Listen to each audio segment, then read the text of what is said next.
不去。你想想你都多大了？那6·1是你这个年龄过的吗？没底气了吧？你想想是不是？哎呦，这是谁发出的声音啊？我看看，这是健健吗？刚才那个大嗓门不是你了是吧？你就装吧。还能差你的吗？妈妈给你订蛋糕了。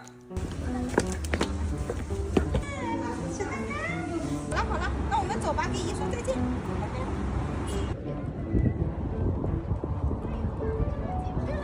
健健，你找不到我啦？没事，跑一跑吧。